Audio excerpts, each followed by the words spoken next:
Hello, this is Perhaps Posthuman 5000, and today I am going to do a meme review of the popular internet meme called Perhaps. Perhaps is a famous scene from the Family Guy episode Shallow and Pedantic, in which Peter Griffin, the main character of the series, wins a game of Trivial Pursuit. This gives him an overinflated ego, and when Brian rhetorically asks if he thinks he can talk down to his family like he just did for winning the aforementioned board game, his response is short, yet elegant. The word perhaps itself has 7 letters. 7, as most INTJ gamers like myself know, is a biblical number that symbolizes completeness. This fact alone paints a clear picture of how thought out this single scene is in the episode, and it becomes more clear as one unravels the many intricacies of it. Let's step back for a moment and get the full context of the episode. This episode is the 6th in the 4th season of the show, titled Petarded. This episode had a few bits censored out later, one of which including the word fuck being said uncensored for the first time in the series by Brian. Family Guy, as most know, was incredibly vulgar for its time, and I respect them for always pushing the boundaries for what is said on television. It also has lots of subtle references, which I will let you discover for yourself, because like most episodes, they're everywhere and not always incredibly obvious. It takes a truly intelligent person to watch this show, unlike those Reddit losers on Rick and Morty or Xavier Renegade Angel. Anyway, back to the episode.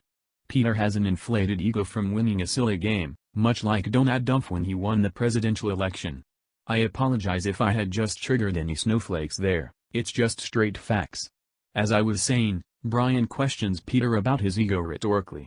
The question really highlights the stupidity of the situation.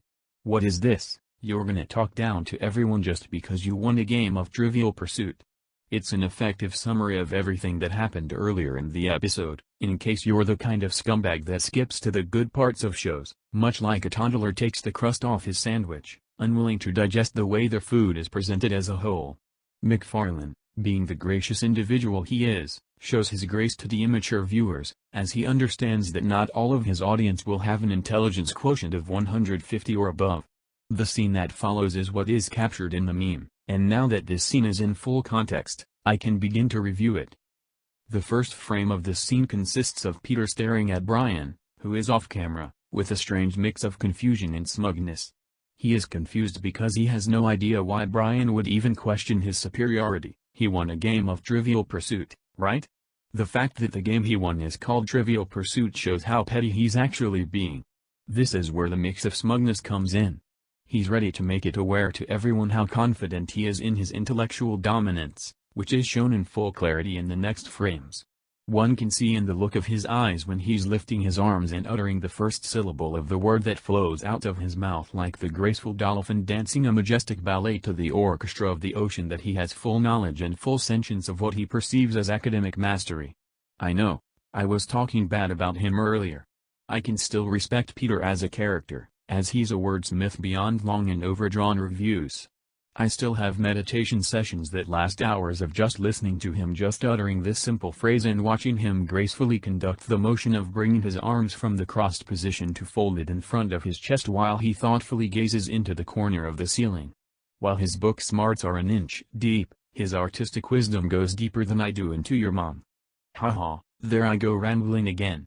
It's really hard to keep an analysis of something this deep, this intricate, this well thought out short and concise. Okay. Now, as he vocalizes the second syllable of the word, one can see that his gaze is unwavering.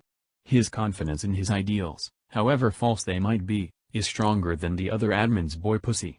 I can only imagine how much the corner of the ceiling wanted to kill itself for being stared at so intensely. As he folds his hands, they lead the eye to his chin, which happens to look like a butt, or a Balzac. I like the butt analogy better, because it emphasizes that Peter in this episode is truly the butt of the joke. Peter isn't new to this, and his consistency and his willingness to degrade himself for the enjoyment of others is astonishing. What a brilliantly designed character, Seth MacFarlane. This last frame is what the famous meme illustrates. Peter has finished saying the word perhaps, and he is fully leaning back in his chair.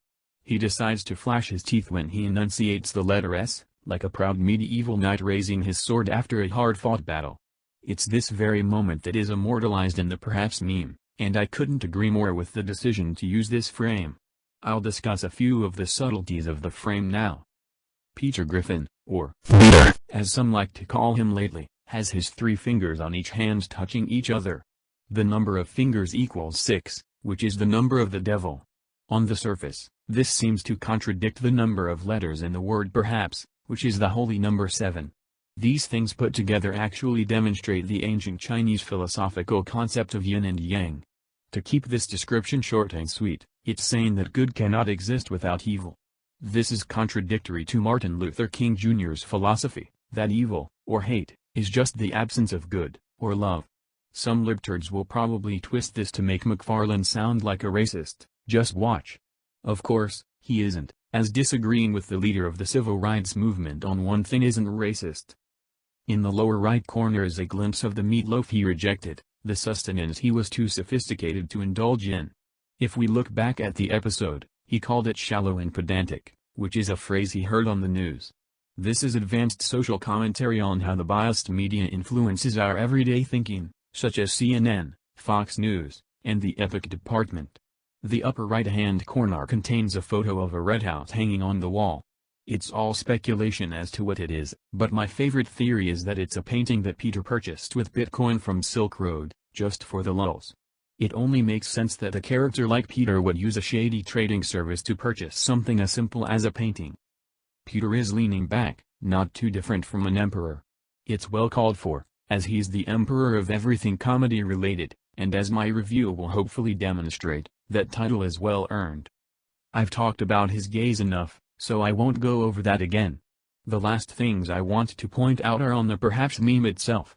This version is what is widely accepted as the standard one. The watermark in the corner is from quickmeme.com, and if yours isn't, you are a scrub. The quickmeme.com watermark is slightly transparent and pleasing to the eye. The most interesting thing, however, is not that. It is rather the placement of the caption. As you see the 7 letters resting below the 6 fingers, subtly symbolizing yin and yang, you notice that the ends of the text and where Peter's hands meet look somewhat like the vertices of a triangle. The arms and the caption itself make up the sides, which can only mean one thing. Illuminati confirmed. Overall, I give this in up the butt and around the corner, through your tube and up your boob out of 10. That translates to transcendent beyond the standards of perfect.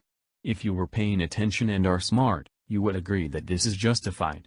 Thank you all for making it to the end, and next time someone asks you a yes or no question, say, Perhaps.